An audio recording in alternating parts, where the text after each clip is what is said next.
नमस्कार, आप देख रहे हैं एएनपी न्यूज और मैं हूं आपके साथ पवन पांडे। स्वागत है आपका राष्ट्रधर्म में।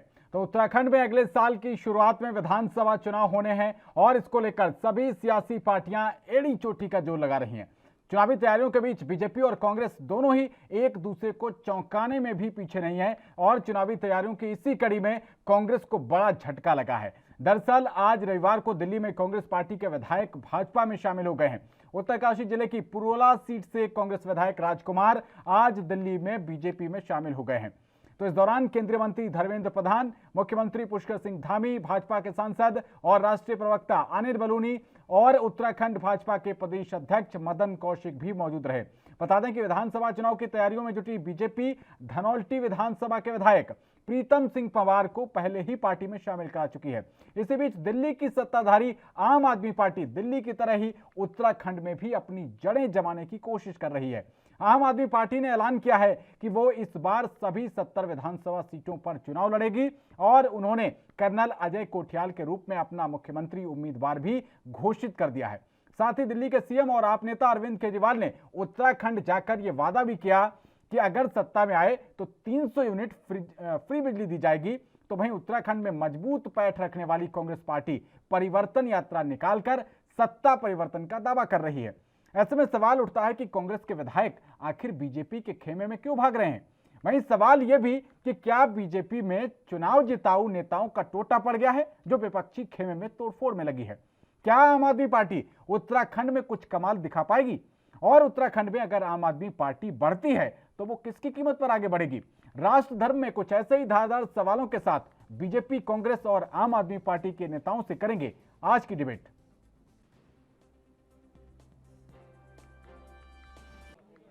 पूरा देश देखिए इस समय मोदी जी के नेतृत्व को मान रहा है। पूरी दुनिया का मान सम्मान पूरे हिंदुस्तान के अंदर आदमी मोदी जी के कारण से बढ़ रहा है।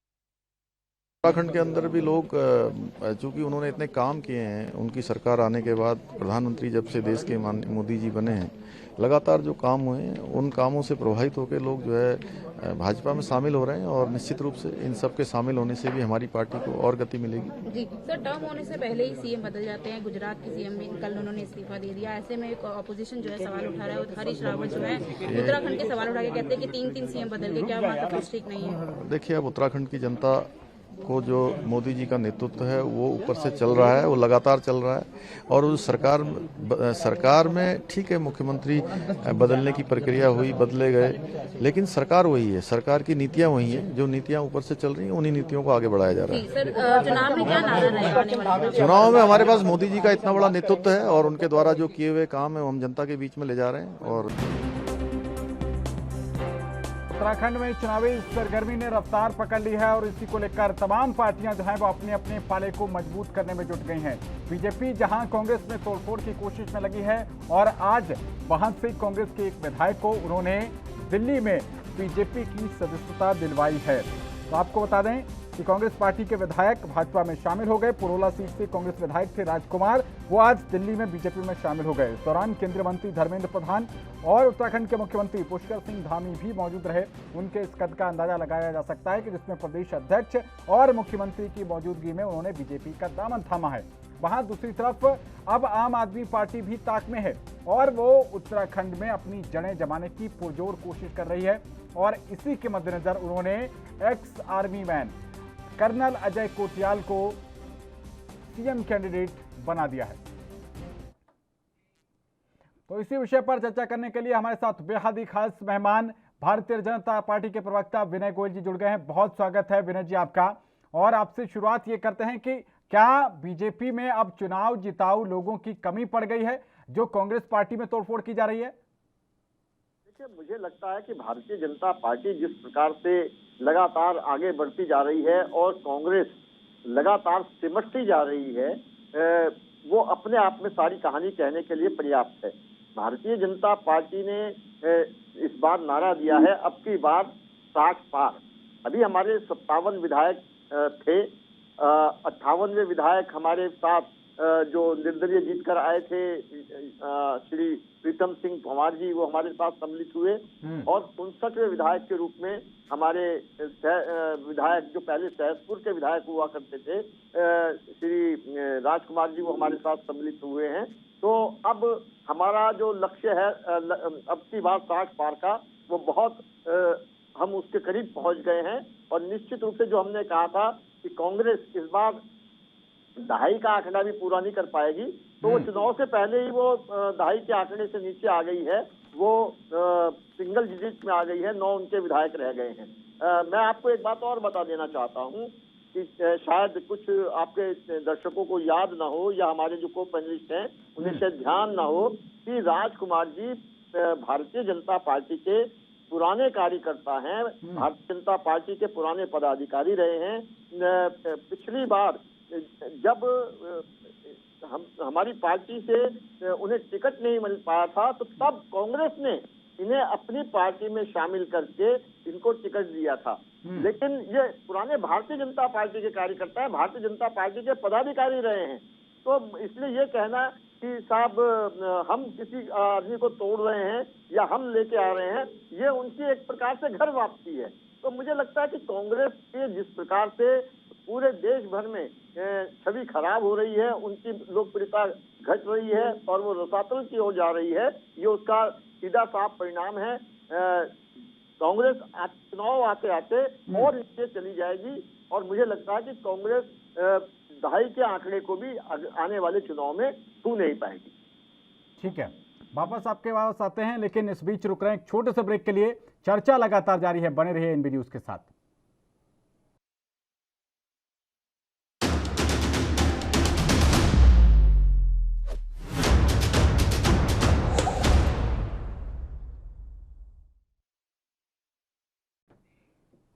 तो ब्रेक के बाद आपका स्वागत है राजदर्ब में। आज हम चर्चा कर रहे हैं कि उत्तराखंड में बीजेपी तोड़फोड़ में लगी हुई है और कांग्रेस पार्टी के एक विधायक ने आज बीजेपी का फिर से दामन थाम लिया है। इसी विषय पर हमारे साथ चर्चा करने के लिए बेहद ही खास 2 मेहमान जुड़े हुए हैं। कांग्रेस पार्टी से प्रतिमा सिंह भी जुड़ गई हैं। बहुत स्वागत है प्रतिमा जी आपका एनबी न्यूज पर। और बीजेपी के प्रवक्ता विनय गोयल जी लगातार जुड़े हुए हैं। प्रतिमा सिंह जी, आपकी पार्टी में यह भगदड़ क्यों मची हुई है? आपके तो जीते हुए कैंडिडेट थे, विधायक थे। कहते हैं, देखिए, जो लोग पार्टी छोड़ के जाते हैं वो अति महत्वाकांक्षी होते हैं। तो अब जो व्यक्ति अति महत्वाकांक्षी होता है, देखिए उसके लिए आज कांग्रेस कल बीजेपी, ठीक है। और बट समझ में ये नहीं आ रहा कि अति महत्वाकांक्षा में उनकी बुद्धि को क्या हो गया कि वो उस नाव पे सवार होने चले गए जो डूबने को तैयार है। तो एक डूबती हुई नाव पे कोई व्यक्ति कैसे जा सकता है, इससे ही पता चलता है, इससे ही जो है परिचय मिल जाता है उनकी सोच का। तो जो जा रहे हैं वो बिल्कुल जाए। अगर वो दूसरी पार्टी की, ये लोकतंत्र है और लोकतंत्र में आपको पता है कि सभी जो है अब अपना उनके पास आजादी है, किसी भी पार्टी को ज्वाइन कर सकते हैं। लेकिन एक बात यहाँ स्पष्ट कर दूं, जैसा मैंने पहले भी कहा आपको कि ये कोई भगदड़ नहीं है। अब इनके बीच में आपस में ये कह रहे हैं, अभी भाजपा के प्रवक्ता कह रहे हैं कि वो जो हमारे पदाधिकारी थे, रे भाई आपके पदाधिकारी थे तो आपकी पार्टी छोड़ के क्यों चले गए? उस वक्त भी उनकी अति महत्वाकांक्षा थी ये, तो वो छोड़ के चले गए। उनको पता था कि जो है हम कांग्रेस में जाएंगे और डेफिनेटली जीत के आएंगे, और फिर वो जीत के आ गए। अब उनको, बट मुझे ये समझ नहीं आ रहा कि आज वो डूबती हुई नैया में सवार क्यों हो रहे हैं। ऐसा कौन सा डर है उनको, या ऐसा कौन सा पिछले कुछ कृत्य हैं जो शायद भारतीय जनता पार्टी ने उन्हें याद दिला दिए, या किसी चीज का कोई डर है, कोई भय है। तो ये, बट एक बात मैं बता दूं, पार्टी सर्वोपरि है और पार्टी सर्वोच्च है। किसी व्यक्ति विशेष के जाने से पार्टी पे कोई भी फर्क नहीं पड़ता। और दूसरी बात, यहाँ पे हमारे बहुत वरिष्ठ हैं, बैठे हैं, उन्होंने कहा अब की बार 60 पार का नारा है हमारा। अरे भाई, किस बिनाह पे आप ये बात करते हैं? जहां जहां आपके विधायक जा रहे हैं वहां वहां उन्हें जनता के क्रोध का सामना करना पड़ रहा है। इसका जीता जागता एग्जाम्पल आज आपके समक्ष होगा कि जिस तरीके से धर्मपुर के जो विधायक चमोली जी हैं, उन जनता किस तरीके से उनको घेर के खड़ी थी, अपने गुस्से पे काबू उन्होंने पाया नहीं। तो आज तो आपको पता है स्थिति वहां की कितनी भीड़ थी कि क्या से क्या हो सकता था। तो जनता समझ गई है आपको। आपके विधायक जहां जहां भी जा रहे हैं जनता के गुस्से का सामना करना पड़ रहा है, क्योंकि जिस डबल इंजन की सरकार का वादा करके 2017 में आप सत्ता पे काबिज हुए थे, वो डबल इंजन या तो इंजन खराब हो चुका है या अब तक इंजन स्टार्ट नहीं हुआ है। क्योंकि 2017 में संकल्प पत्र में जो भी वादे आपने जनता से किए थे, वो एक भी वादे धरातल पे पूरे नहीं किए हैं। यही वजह है कि आप अपनी आंतरिक जो कला है और अंतर विरोध से भी जूझ रहे हैं। अभी कुछ दिन पहले का ही मामला है, किस तरीके से आपने देखा रायपुर विधायक जो काऊ थे, उनका जो है जिला पंचायत जो सदस्य था वहां पे, उससे कितनी ज्यादा बहस हुई है कि वो औकात देख रहे हैं। एक जनप्रतिनिधि दूसरे जनप्रतिनिधि की औकात देख रहा है और वो उसको गरिमा में रहने की बात कर रहा है। लोकतंत्र को शर्मसार करने वाली ये घटना है। और सबसे बड़ी बात तो ये है कि धन सिंह रावत जी जो खुद कैबिनेट मंत्री हैं, वो वहां मूक दर्शक बन के खड़े रहे थे। ऐसा लग रहा था जैसे वो चाहते थे कि इस तरीके की कोई घटना हो। और ये लोग क्या बात करेंगे 60 पार की, आप बात कर रहे हैं हमारी। मैं तो आपसे ये कह रही हूँ आज नेशनल टेलीविजन पे कि 2022 का चुनाव आने दीजिए, आप सिंगल डिजिट पे समेट के रह जाएंगे। क्योंकि अब जो जनता है वो भारतीय जनता पार्टी का चाल चरित्र और चेहरा अच्छी तरीके से पहचान चुकी है। ठीक है प्रतिमा जी, फर्स्ट राउंड में मैंने कोई टोका टाकी नहीं की, आपने दो चीजें कही। एक आपने बात कही महत्वाकांक्षा की और दूसरी आपने बात कही अंतर्विरोध की। महत्वाकांक्षी अगर उनको कहा जाए राजकुमार जी को, या उनको एक तरीके से दूरदृष्टा कहा जाए, उन्होंने पिछली बार ये पहचान लिया कि वो कांग्रेस में जाके जीत सकते हैं तो वो कांग्रेस पार्टी में आ गए। अब इस बार उनको लग रहा है कि वो बीजेपी से जीत सकते हैं तो यहां आ गए। उनको तो दूरदृष्टा कहना चाहिए, आप उनको खारिज कर रही है महत्वाकांक्षी बताकर। नहीं, बिल्कुल बिल्कुल खारिज नहीं कर रही हूँ मैं, वो महत्वाकांक्षी है बिल्कुल। जो पार्टी छोड़ के जा रहा है, जो देखिए जब पार्टी आपके साथ खड़ी होती है तो पार्टी आपसे ये उम्मीद करती है कि आप भी पार्टी के साथ खड़े हो। और जो व्यक्ति कठिन घड़ी हो या जो संकट की घड़ी हो, उसमें से अगर पार्टी छोड़ के जाता है तो वो विद्रोही कहलाता है और वो अति महत्वाकांक्षी ही कहलाता है। और लेकिन प्रतिमा जी पार्टी भी तो जनता की सेवा के लिए होती है ना। एक मिनट मुझे 10 सेकंड, एक सेकंड मुझे 10 ठीक है, पूरा कर लीजिए, क्या बोला आपने? सेवा आता के है लिए आपके पास। देखिए, और एक बात और, ऐसे लोग मौका परस्त भी होते हैं। बट मैंने जैसे आपसे एक बात कही कि बट मुझे अभी तक ये समझ नहीं आ रहा कि डूबती हुई नैया में कहां से मौका परस्ती होगी। और ये जरूर उनके कोई पूर्व के कृत्य होंगे जिनको शायद भारतीय जनता पार्टी दिखा करके उनको डराने की कोशिश कर रही है। अब आपने जो सवाल पूछा है वो बता दीजिए, आपने जो सवाल पूछा वो बता दीजिए। ठीक है, तो प्रतिमा सिंह जी आते हैं आपके पास, वापस लौटते हैं। अभी अंतर्विरोध को लेकर मैं आपसे सवाल एक पूछूंगा, लेकिन इस बीच विनय गोयल जी मंद मंद मुस्कुरा रहे हैं। क्या राज है विनय गोयल जी? देखिए, मुझे प्रतिमा जी की बातों पर हंसी आ रही है। ये अपनी बात को स्वयं ही कॉन्ट्रडिक्ट कर रही हैं। प्लीज आप हंस लीजिए। प्रतिमा जी बीच में मत बोलिएगा, आप अपने बारे में बोलिए। मैं ये कह रहा हूँ, प्रतिमा जी एक तरफ तो कह रही है कि वो मौका परस्त है और उन्हें बीजेपी में मौका दिखाई दे रहा है, और दूसरी तरफ वो कांग्रेस का टिकट ठुकरा के आ गए हैं। मैं आपको बताना चाहता हूं, इनके नए नवेले अध्यक्ष जी ने घोषणा की थी कि जितने कांग्रेस के विधायक हैं, सिटिंग विधायक हैं, सबको टिकट मिलेगा। और उन्होंने तो घोषित कर दिया था कि 33-34 टिकट डिक्लेयर कर दिए थे कि हमने तो इतने टिकट फाइनल कर दिए हैं। तो अगर कोई व्यक्ति कांग्रेस के टिकट को ठुकरा के आ रहा है तो, और भारतीय जनता पार्टी के वो पुराने कार्यकर्ता रहे हैं, अपने घर में वापस आ रहे हैं, तो वो सारी कहानी अपने आप कह रहा है। लेकिन अगर प्रतिमा जी की ड्यूटी है, प्रतिमा जी ने इस काम को दिया है उनके जिम्मे, और वो बहुत मेहनत करती हैं, पूरी ताकत लगाती हैं कि किसी तरह से वो कांग्रेस को डिफेंड कर सके। लेकिन हारी हुई टीम को डिफेंड करना बहुत मुश्किल होता है। ठीक है, हारी हुई टीम आपने डिक्लेयर कर दिया, अभी जनता से नहीं पूछा। प्रतिमा जी आप कह रहे थे कि ठीक है, वो आप बता रही थी कि महत्वाकांक्षी हैं, पार्टी को धोखा देकर चले गए, मौका परस्त हैं। पार्टी भी तो आखिर तमाम पार्टियां, आप लोग तो यही दावा करते हैं कि हम तो पब्लिक की सेवा के लिए हैं। अब अगर पब्लिक उनके साथ है, वो बीजेपी छोड़कर आए, कांग्रेस भी जीत गए, कांग्रेस से दोबारा बीजेपी में जा रहे हैं, हो सकता है। तो यहाँ पर एक छोटे से ब्रेक के लिए रुक रहे हैं और ब्रेक के बाद चर्चा लगातार जारी है। बने रहिए एनबी न्यूज के साथ।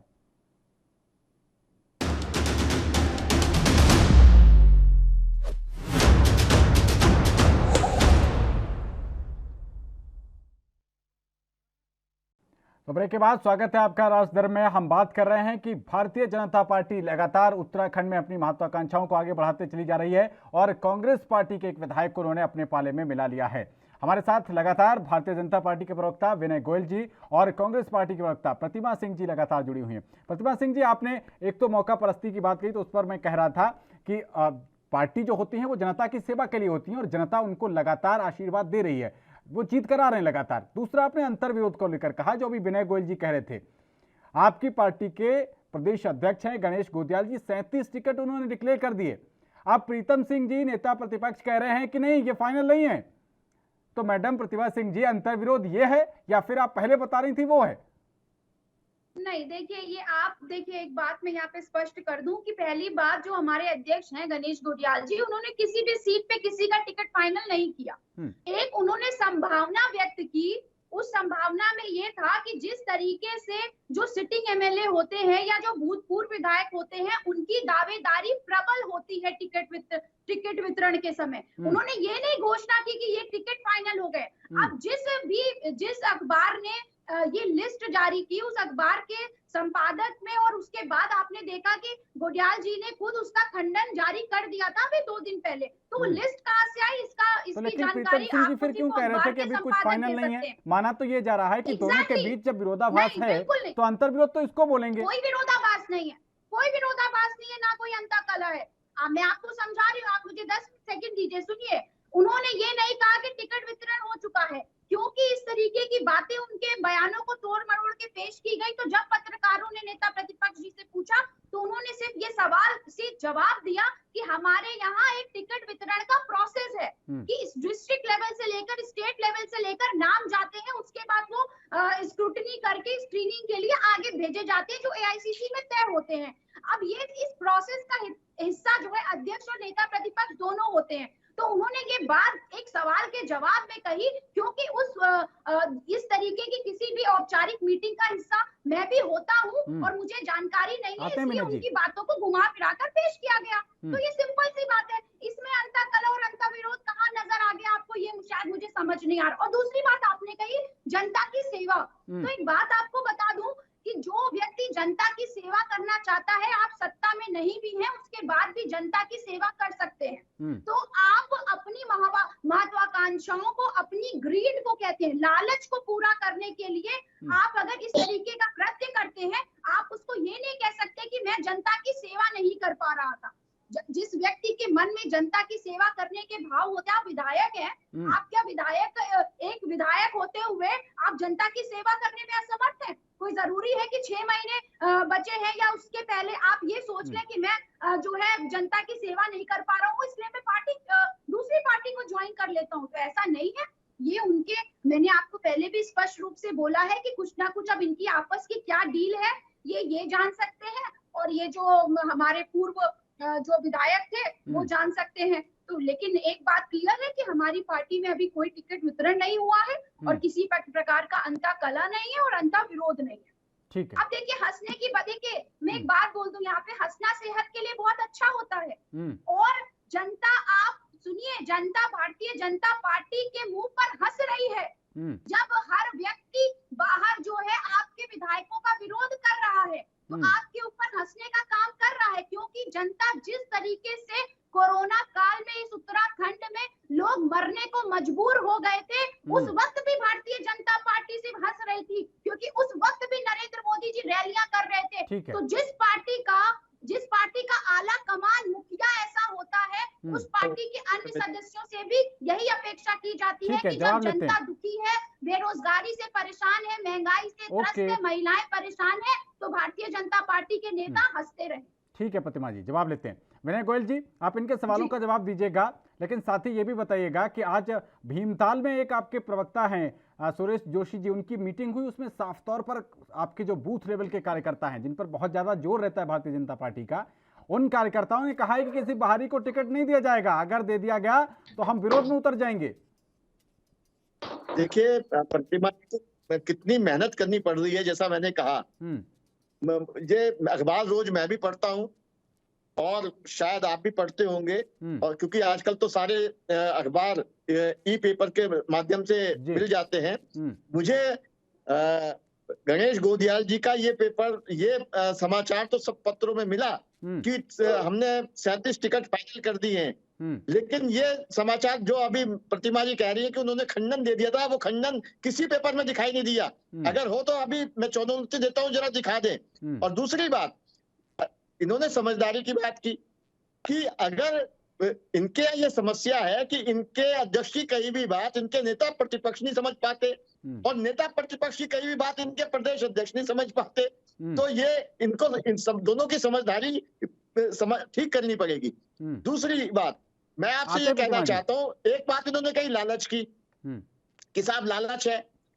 मुझे तो पता है कि प्रतिमा जी बहुत विद्वान हैं, शायद प्रवक्ता हैं, वकील हैं, तो मैं तो बड़ी इज्जत की नजर से इनको हमेशा देखता हूँ, बहुत विद्वान है। लेकिन ये एक तरफ बात कह रही है लालच की, और दूसरी तरफ अगर राजकुमार जी ने कांग्रेस से इस्तीफा दिया है तो उन्हें अपनी विधानसभा की सदस्यता भी छोड़नी पड़ेगी। तो बताइए उनका क्या फायदा होगा? कौन सा लालच है इसमें?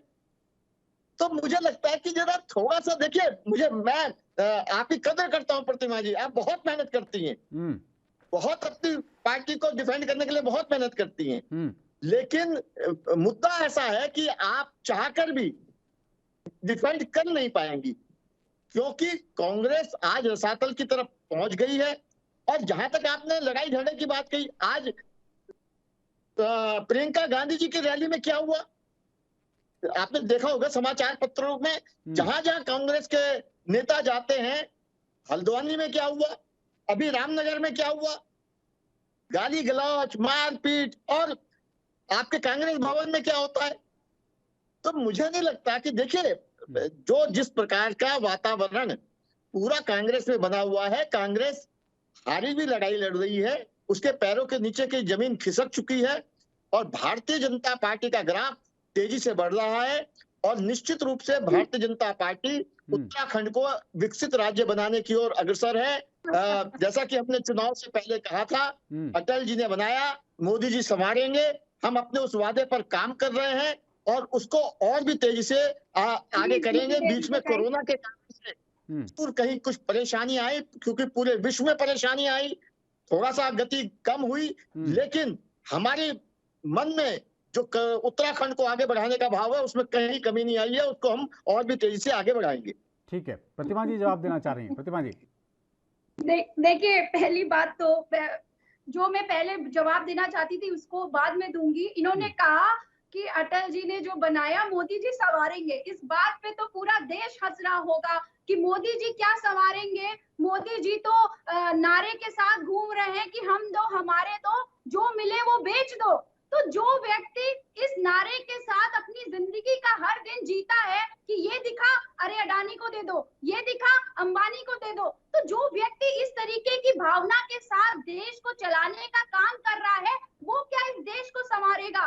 और एक बात और पूछना चाहती हूँ कि चलिए यहाँ बात हुई, जब मोदी जी की बात हो ही गई है तो जरा ये बता दें कि 2014 से लेकर के आज तक मोदी जी ने कितने यूनिवर्सिटीज बना दिए, इस देश को दे दिए, कितने कॉलेज दे दिए, कितने अस्पताल दे दिए, और ये बता दीजिए कि 511 ऑक्सीजन प्लांट बनाने का जो वादा किया था उन्होंने कोरोना वेव 1 में, वो अब तक कहाँ है? अब बन जाएगा तीसरी वेव के आने से पहले तक या नहीं बन जाएगा? दूसरी बात देखिए, रसातल पे आने की बात कही इन्होंने, ये इनका अहंकार है जो बोल रहा है। ओवर कॉन्फिडेंस जब होता है ना व्यक्ति को, तो उसे सच्चाई समझ नहीं आती, और सच्चाई ये है कि जनता जिस तरीके से 4.5 सालों में आपने इस प्रदेश को सिर्फ धरना प्रदेश बना के रख दिया, संघर्ष का प्रदेश बना के रख दिया, आज नौजवान हो वो सड़कों पर है क्योंकि वो बेरोजगार है। आज प्रदेश की बेरोजगारी दर जो है वो राष्ट्रीय बेरोजगारी दर की डबल है, महंगाई चरम पर है। जो सिलेंडर कांग्रेस पार्टी 358 रुपए में छोड़ के गई थी, आज वो 1000 रुपए पार बिक रहा है। जो पेट्रोल 63 रुपए में मिलता था, आज वो 100 रुपए के भी पार जा चुका है। अगर मैं सरसों की तेल की बात करूं तो 125 रुपए में मिलने वाला सरसों का तेल आज 225 के पार जा चुका है। ऐसी एक लंबी चौड़ी फेहरिस्त है जिसमें ये साबित हो जाएगा कि कौन सी सरकार जनता के हितों के सरोकार रखती कौन सी नहीं। तो ये जो जनता ने जो कष्ट झेले हैं 4.5 सालों में, ये वो याद रखेगी और इनका जो अहंकार है ये उसी दिन टूटेगा जिस दिन ये सिमट के नील बटे सन्नाटा में आ जाएंगे। आप क्या कर सकते हैं? आप जितने भी लोगों को तोड़िए मरोड़िए कुछ भी करिए, बट सत्य सिर्फ इतना है कि आज प्रदेश की और देश की जनता भारतीय जनता पार्टी को अच्छे से पहचानने का काम कर चुकी है। और एक छोटी सी बात बताना चाहूंगी, अंता कला और अंता विरोध की बात भारतीय जनता पार्टी के मुंह से बड़ी हास्यास्पद लगती है। जिस पार्टी को प्रचंड बहुमत मिला हो वो पार्टी 4.5 सालों में देवभूमि के ऊपर 3 मुख्यमंत्री थोपने का काम कर दे, उससे ज्यादा अंता कला और अंता विरोध किस पार्टी में होगा?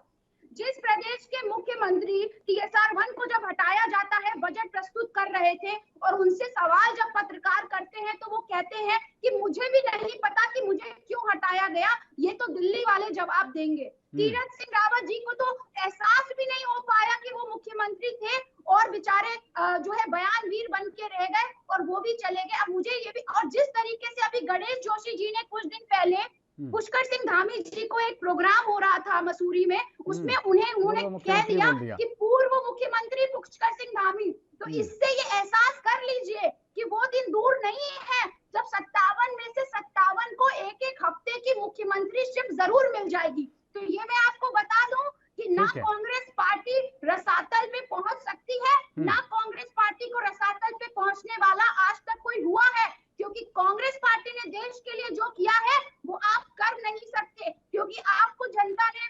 2014 में देश को दे के देखा है, आपने देश को कहीं का नहीं छोड़ा। ठीक है विनय गोयल जी, आपसे जवाब लेंगे लेकिन एक छोटे से ब्रेक के बाद। बने रहिए एएनबी न्यूज के साथ।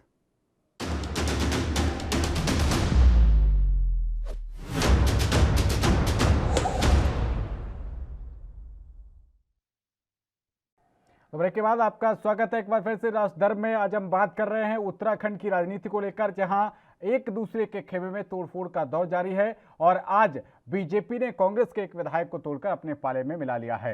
हमारे साथ कांग्रेस प्रवक्ता प्रतिमा सिंह जी और बीजेपी प्रवक्ता विनय गोयल जी लगातार बने हुए हैं। विनय गोयल जी, प्रतिमा सिंह जी के प्रश्नों का जवाब आप दीजिएगा, लेकिन एक चीज और बताइए कि क्या जनता के मुद्दे इस चुनाव में शामिल होंगे? आज बताया जा रहा है कि जो तीर्थ पुरोहित हैं, जो तमाम पंडा समाज है, वो 1 नवंबर से राष्ट्रव्यापी आंदोलन करने जा रहा है आपके उस कार्यक्रम को लेकर। देखिए, मैं फिर से प्रतिमा जी की मेहनत को, उनके प्रयास को सलाम करता हूं। बहुत मेहनत कर रही हैं वो। देखिए, पिछले लोकसभा चुनाव में इनके तत्कालीन राष्ट्रीय नेता राहुल गांधी जी पूरी रैलियों में हर जगह बार बार रिपीटेडली ये कहते हुए कि साहब नरेंद्र मोदी जी ने अपने दोस्त की जेब में 30,000 करोड़ रुपए डाल दिए राफेल के सौदे में, पूरे कहा उन्होंने, खूब रिकॉर्ड चलाया और जनता ने कांग्रेस के मुंह पर करारा चपत लगाया। उसके बावजूद जिस प्रकार से, जिस हठधर्मिता के साथ, जिस बेशर्मी के साथ, जिस निर्लज्जता के साथ ये लगातार नरेंद्र मोदी जी पर आरोप लगाने का काम कर रहे हैं, जिसकी माताजी आज भी 10 बाई 10 के कमरे में रहती हैं, जिसके भाई आज भी छोटी मोटी नौकरियां करते हैं, राशन का डिपो चलाते हैं, पतंग बेचने का काम करते हैं, पेट्रोल पंप पे काम करते हैं, उस व्यक्ति के लिए ये कहने की हिम्मत करते हैं कि हम दो, हमारे दो। और जिस प्रकार से नरेंद्र मोदी जी ने देश के मान सम्मान को पूरे विश्व में चरम पर पहुंचा रखा है, और आज अगर न देखना चाहे आंखें बंद कर ले, काला चश्मा लगा ले, आज भी अगर 70% के ऊपर जाकर उनकी विश्व में सबसे अधिक लोकप्रियता है विश्व के सभी राजनेताओं में। 5 मिनट आपको पूरे दिए थे मैंने, अभी आ रहा हूं आपके पास जी। तो मेरा कहना यह है कि ठीक है, आप विरोध कीजिए, आपका अधिकार है, आपको पार्टी ने इसी काम के लिए बिठाया है, लेकिन ऐसा ना हो कि कल को जब आप डिबेट के बाद आप अपने संगी साथियों में जाएं, अपने कुलीग के साथ जाएं, तो लोग आपको कहें कि प्रतिमा जी आप क्या बात कह रही थी, इसमें तो आपकी कोई लॉजिक नहीं है। तो मुझे लगता है कि आप बड़ी विद्वान प्रवक्ता हैं, ऐसी बात करें जो लोग प्रभावित हो। अगर नरेंद्र मोदी जी को आप कुछ भी गाली देंगे, जितनी आप लोग नरेंद्र मोदी जी को गाली देते हैं उतना नरेंद्र मोदी जी को अधिक लोग पसंद करने लगते हैं, उतना ज्यादा उन्हें वोट मिलते हैं। चलिए ठीक है विनय गोयल जी, वो बात ठीक है आपकी, लेकिन आप उस मुद्दे पर नहीं आ रहे। नरेंद्र मोदी जी देवस्थानम बोर्ड को लेकर जिस तरीके से, जो 24 घंटे में से 18 घंटे काम करने वाला व्यक्ति है, विनय गोयल जी, आपके राष्ट्रीय अध्यक्ष का तो पता नहीं चलता कि कहाँ जाते हैं, इटली जाते हैं। हमारे उत्तराखंड में तो उनका चुनाव के दिनों में कभी आना हो जाता है तो हो जाता है। सुन पा रहे हैं? तो मुझे लगता है कि थोड़ा सा संभल के बोलने की आवश्यकता है कि किस व्यक्ति के बारे में आप क्या बोल रहे हैं। ठीक है विनय गोयल जी, सुन पा रहे हैं आप मुझे? तो प्रतिमा सिंह जी हमारे साथ लगातार जुड़ी हुई हैं। प्रतिमा सिंह जी, ये जो कहा जा रहा है कि इस बार जनता के मुद्दे कहीं हावी हो पाएंगे या नहीं हो पाएंगे, या सिर्फ यही आपसी आरोप प्रत्यारोप सिर फुटबॉल का दौर जारी रहेगा? दिल्ली की पार्टी कही जाने वाली आम आदमी पार्टी ने भी उत्तराखंड में दस्तक दे दी है। हालांकि उनकी तरफ से अगर कोई जुड़ेगा, अभी टेक्निकल एरर के जरिए उनसे कोई अभी संपर्क नहीं हो पाया है, लेकिन कोई जुड़ता है तो उनसे पूछेंगे। लेकिन एक पत्रकार होने के नाते आपसे सवाल ये भी कि दिल्ली में आपकी बादशाहत होती थी, 15 साल पुराने आपका किला आम आदमी पार्टी ने ढा दिया और उन्होंने कर्नल अजय कोठियाल को सीएम कैंडिडेट भी बना दिया है। क्या लगता है अगर वो आएगी तो बीजेपी और कांग्रेस, आप दोनों लोगों के बीच जिस तरीके से 5-5 साल का जो सत्ता परिवर्तन का खेल चलता रहा, ये बिगड़ सकता है? देखिए बिल्कुल आपने जो सवाल पूछा है आप पार्टी को लेकर के, उसका जवाब मैं जरूर दूंगी। पहले मैं भाजपा के हमारे प्रवक्ता की कुछ बातों का जवाब देती। देखिए, जो व्यक्ति देश का प्रधानमंत्री है वो व्यक्ति खुद तो आपको कुछ पता है कि जितनी लंबी दाढ़ी हो रही है उतने लंबे लंबे घरों में वो रह रहे हैं, क्योंकि प्रधानमंत्री हाउस के बारे में सबको पता है। तो अगर वो व्यक्ति अपनी माँ को अपने साथ नहीं रखना चाहता, वो व्यक्ति अपनी बीवी को अपने साथ नहीं रखना चाहता, तो ये उस व्यक्ति के अंदर खोट है। ये आप इसको ये नहीं कह सकते कि विपक्ष के नेताओं क्योंकि सवाल पूछ रहे तो उस सवाल के जवाब में आप ये बात करें। वो व्यक्ति उन महिलाओं का सम्मान नहीं करता, यही वजह है कि वो उन्हें अपने साथ नहीं रखते। दूसरी बात सुन लीजिए मेरी बात, इसलिए प्रधानमंत्री हाउस में इतनी जगह है कि माँ भी रह सकती है और बीवी भी रह सकती है। दूसरी बात आते हैं, आपने कहा कि बात वो करिए जिसमें लॉजिक हो।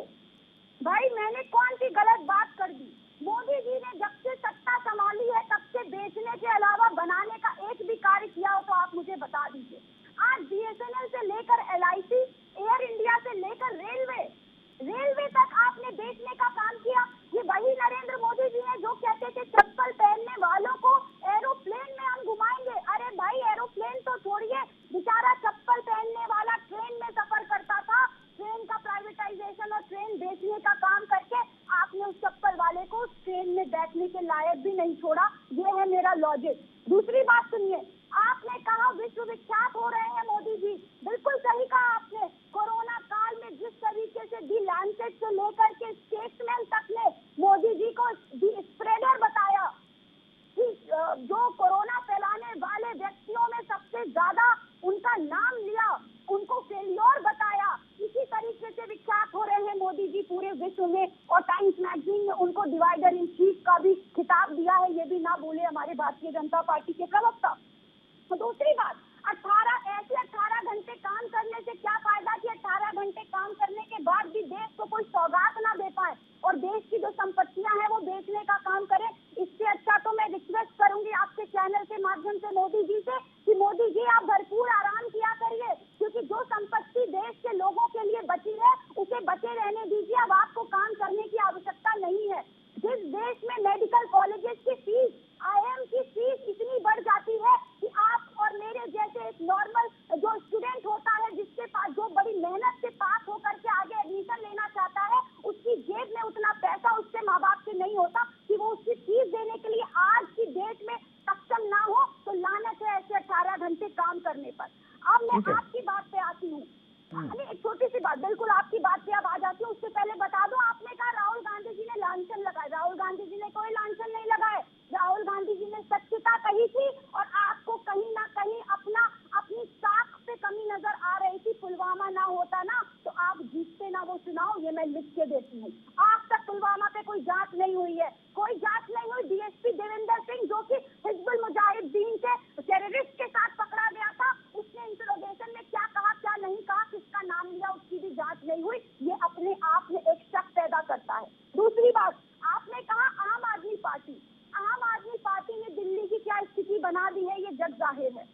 आम आदमी पार्टी जितने टाइम से दिल्ली में राज कर रही है, आज पता ही नहीं चलता कि यमुना नदी में बह रही है या दिल्ली जो है यमुना में बह रहा है। जिस तरीके से परसों नरसों कुछ तस्वीरें आई कि आपने एयरपोर्ट तक देखा पूरा पानी में बहा हुआ है, तो ये आपकी हकीकत है, ये आपका मॉडल है।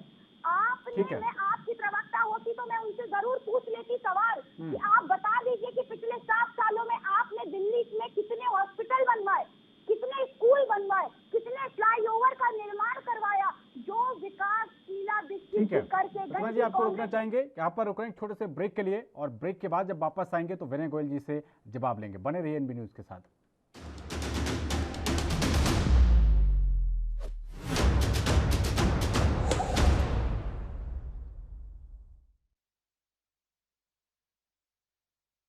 तो ब्रेक के बाद एक बार फिर से स्वागत है आपका राजदर में। आज हम उत्तराखंड की राजनीति को लेकर बात कर रहे हैं और हमारे साथ बेहद ही खास 2 मेहमान लगातार जुड़े हुए हैं।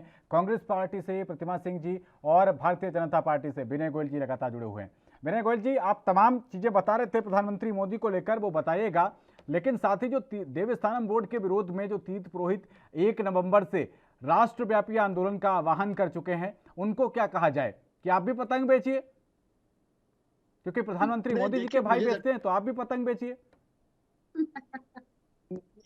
मुझे लगता है कि अगर आप एंकर होते हुए इस तरह की भाषा का प्रयोग करेंगे तो मुझे लगता है कि ये उचित नहीं है। नहीं, आपको पीड़ा हुई, 30 अक्टूबर आपको पीड़ा हुई, चलिए इसके लिए मैं क्षमा प्रार्थी हूँ उम्र के लिहाज से, लेकिन अगर जो देवस्थानम बोर्ड को लेकर आपको पता है कितने दिन से वहां पर तीर्थ पुरोहित समाज, जो कि आपकी पार्टी कहती है कि हिंदुत्व तो हमारी बपौती है, यही आपका क्लेम रहता है, और हिंदुत्व सनातन समाज से जुड़े हुए जो लोग हैं, लगातार बारिश में भी वहां पर आंदोलन चल रहा है। अब वो लगातार बात कर रहे हैं कि हम एक राष्ट्रव्यापी आंदोलन करने जा रहे हैं। राष्ट्रव्यापी का मतलब समझ रहे हैं सर आप? अगर सनातन समाज के ये पूरा वर्ग राष्ट्रव्यापी आंदोलन पर उतर आया तो कितनी बड़ी कयोस की स्थिति पैदा हो सकती है। नहीं, मुझे लगता है कि आपको शायद जानकारी हो गई कल तीर्थ पुरोहितों का एक दल, हाँ मुझे पता है कि मुख्यमंत्री जी से मिला था वो, लेकिन मैं आज आपको विनय गोयल जी, आज आपको शाम 7:30 बजे की अपडेट बता रहा हूं। ये पुष्कर धामी जी से मिलने के बावजूद भी जो तीर्थ पुरोहित समाज है, वो उसने आज 7:30 बजे का मैं आपको ये बयान बता रहा हूं कि वो राष्ट्रव्यापी आंदोलन का उन्होंने आह्वान कर दिया है। और सनातन समाज के लोग अगर उतरेंगे तो आपको पता है कितनी बड़ी स्थिति पैदा हो सकती है। अरे भैया, आपको ये भी जानकारी है ना कि 30 अक्टूबर तक ये फैसला, उसका समाधान का निर्णय लिया गया है, और 30 अक्टूबर से पहले ये कमेटी उसका निर्णय ले लेगी। तभी तो उन्होंने अगर 1 नवंबर तक तारीख दी है तो कुछ सोच समझ के दी है ना। कि अगर 30 अक्टूबर तक समाधान नहीं होगा, ठीक है, तब कोई आगे का निर्णय लेंगे ना वो, और उससे पहले समाधान हो जाएगा। चलिए ठीक है, 30 अक्टूबर तक आप मना लेते, बहुत अच्छी बात है, लेकिन सिर्फ तीर्थ पुरोहित नहीं, इसके साथ तमाम उपनल के कर्मचारी वो धरना दे रहे हैं। अभी आपको बताऊं मैं, कल ऊर्जा निगमों के हड़ताली कर्मचारियों ने कल अपना सरकारी मोबाइल फोन स्विच ऑफ कर लिया। सोच सकते हैं आप, 14 सूत्री मांगों को लेकर वो कर रहे हैं। तो क्या एक दूसरी पार्टियों में ये जो आवाजाही लगी हुई है, यही मुद्दे रहेंगे, या जनता के कर्मचारियों के ये भी मुद्दे शामिल रहेंगे? देखिए, आप कोई नए एंकर नहीं है और ना ही कोई समाचार पत्र चैनलों से या भारतीय राजनीति से कोई नए जुड़े हुए हैं जी। आप पुराने परिचित हैं भारतीय राजनीति के भी। आप देख लीजिए कि जब भी चुनाव आते हैं, चाहे वो प्रदेश का चुनाव हो, चाहे वो देश का चुनाव हो, चाहे वो नगर निगमों के चुनाव हो, हमेशा उस समय पर सभी संबंधित पक्षों को ये लगता है कि ये दबाव बनाने का सही समय है और इस समय हम अपनी मांगे बेहतर ढंग से, ज्यादा आसानी से मनवा सकते हैं। ठीक है, सब लोग अपना प्रयास करते हैं, ये उनका लोकतांत्रिक अधिकार है, करते हैं। और मुझे लगता है कि हमारी जो सरकारें हैं, चाहे वो किसी भी दल की सरकारें हैं, उनसे उनकी इन जो परिस्थितियों हैं उनसे अपने ढंग से समाधान निकालने का प्रयास करती हैं। कुछ मांगों का, कुछ समस्याओं का समाधान हो जाता है, कुछ का आगे बढ़ जाता है। तो ये लोकतांत्रिक व्यवस्था का हिस्सा है हमारे प्रदेश की, देश की, और सभी लोगों को अपनी अपनी बात कहने का अधिकार है। सब तो लोग विनय अपनी गोयल जी बात ये कहते समझा जाए हैं, कि कोई क्योंकि कोई चुनाव आ आंदोलन की रहा भी है धमकी देता है, इसलिए कोई वो अन्य कर्मचारी धमकी भी आपको देता है। ब्लैकमेल करने की कोशिश कर रहे हैं कि लोकतंत्र में चुनाव सबका सम्मान है। चुनाव की आड़ में आपसे नाजायज मांगे भी मनवा लें। जी विनय गोयल जी ये समझा जाए कि वो तमाम जो कर्मचारी आज हड़ताल पर हैं, आंदोलन पर हैं, वो चुनाव के लिहाज से नाजायज मांगे भी आपको मनवा लें, आपके शब्दों में आपको ब्लैकमेल कर रहे हैं चुनावी समय देखकर। मैंने आपसे कहा, देखिए आप अगर अपने शब्द मेरे मुंह में डालने का नहीं, मैं प्रयास आपके करेंगे तो शब्द उसमें सफल नहीं होंगे। मैं विनय गोयल ठीक जी है ना? आपसे ही जानना मैंने चाह रहा हूं आपसे कि कहा आपका कि सबको अधिकार है ठीक है अपनी बात कहने का। सबको लगता है कि यह अवसर उचित हो सकता है क्योंकि चुनाव के समय सरकार के सामने कुछ अलग विषय भी होते हैं और जनता क्योंकि चुनाव में जाना है तो लोगों को लगता है कि यह सबसे नाजुक समय होता है जब सरकार पे सबसे ज्यादा दबाव बनाया जा सकता है। ठीक और है कोई भी सरकार रही हो, आप चाहे देश की सरकार हो, चाहे किसी दल की सरकार रही हो, चाहे प्रदेश की सरकार देख लीजिए, चाहे किसी दल की सरकार रही हो, हमेशा, और मैं आपको याद दिलाने देना चाहता हूँ, प्रतिमा जी को बताना चाहता हूँ कि पिछले समय पे तो हमारे प्रदेश को हड़ताली प्रदेश की संज्ञा दे दी गई थी। सारे हर जगह हड़ताल ही हड़ताल थी। चलिए ठीक है विनय गोयल जी हड़ताली जवाब प्रदेश की लेते हैं। संज्ञा दी गई थी। ठीक है तो आप समझिए ये कोई नई बात नहीं है। सभी लोगों को अधिकार है अपनी बात कहने का, अपने लिए प्रयास करने का, और सरकार उनकी बातें सुनती भी है। जिन समस्याओं का समाधान हो सकता है उनका समाधान भी करती है और उनका समाधान करेगी भी। ओके ठीक है। प्रतिमा सिंह जी, अभी आपने कहा था कि कोरोना को लेकर क्या बदहाल स्थिति हुई सबने देखी, लेकिन उत्तराखंड में तो हर 5-5 साल के बाद सरकार बदलती है, आपकी पार्टी भी हर 5 साल के बाद आती है। तो इस जो पूरा हेल्थ इंफ्रास्ट्रक्चर कोलैप्स हो गया, वेंटिलेटर की जरूरत थी लोगों को, लेकिन पूरा हेल्थ इंफ्रास्ट्रक्चर ही वेंटिलेटर पर चला गया, इसके लिए आपको जिम्मेदार क्यों न ठहराया जाए? एयर एम्बुलेंस की मांग हो रही थी, एयर एम्बुलेंस नहीं थी उत्तराखंड के पास कि यहाँ के गंभीर मरीज अगर दिल्ली एम्स में पहुंच जाते तो उनकी जान बच जाती। आप भी बराबर की जिम्मेदार क्यों ना मानी जाए? आधे समय तो आपने भी शासन किया ना। नहीं, देखिए एक बात मैं आपको बता दूं, आज उत्तराखंड में जितनी भी स्वास्थ्य व्यवस्थाएं हैं, स्वास्थ्य सेवाएं हैं, वो कांग्रेस पार्टी के शासन काल की ही देन है। अच्छा। और मैं अगर पूछ लूंगी तो हंसने के अलावा मैं बता रही हूँ, मैं अगर पूछ लूंगी तो हंसने के अलावा जवाब नहीं होगा भारतीय जनता पार्टी के प्रवक्ता के पास। अगर मैं लिस्ट मांग लूं कि आपने इन 4.5 सालों में कितने ऑक्सीजन के प्लांट लगा दिए और कितने अस्पताल बना दिए, कितने डॉक्टरों को जो है पहाड़ों पे पहुंचा दिया, तो आज आप जो स्थितियां देख रहे हैं वो सिर्फ और सिर्फ कांग्रेस पार्टी की देन है। दूसरी बात मैं बताना चाहती हूँ, आप देवस्थानम बोर्ड की बात कर रहे थे, आपने अभी जिस तरीके से आपने देखा बौखलाहट थी हमारे भारतीय जनता पार्टी के प्रवक्ता के अंदर कि उन्होंने कहा, उन्होंने एग्जैक्ट अपने मंत्री हरक सिंह रावत जी का बयान बिल्कुल यहाँ पे बोल दिया। आपको याद होगा कुछ दिन पहले उन्होंने बोला था कि जो प्रदेश के जो कर्मचारी हैं वो जो है प्रेशर टैक्टिक जो है यूज करने की कोशिश कर रहे हैं धरना प्रदर्शन करके।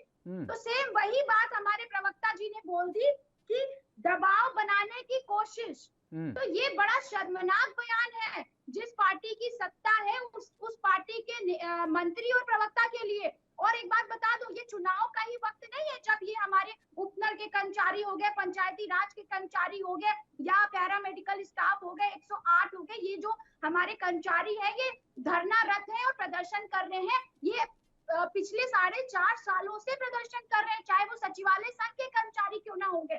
तो ये प्रेशर टैक्टिक नहीं है। जब उन कर्मचारियों, वो कर्मचारी आहत हैं, अपनी मांगों को लेके सरकार के ही पास जाएंगे और उनका जो धरना प्रदर्शन है वो ये स्पष्ट करता है कि भारतीय जनता पार्टी को आम जन के हितों से सरोकार नहीं है, इन्हें कर्मचारियों के हितों से भी सरोकार नहीं है और ये इसीलिए इस तरीके की बातें कर रहे हैं। तो एक बात बता दूं, ये कोई दबाव नहीं है, ये लोकतंत्र है और लोकतंत्र में मैं कहती हूँ कि प्रोटेस्ट करने का अधिकार सबको है। जब सरकार जनता के मन की बात नहीं सुनती है और सिर्फ अपने ही मन की बात करती है जैसे नरेंद्र मोदी जी करते हैं, तो प्रदेश में और देश में यही स्थिति होती है कि हर जगह धरने प्रदर्शन हर दिन आपको देखने पड़ते हैं। अभी आपने एक हफ्ते पहले देखा कितनी संख्या में आंगनवाड़ी कार्यकर्ताओं ने जो सीएम हाउस कूच करने का काम किया।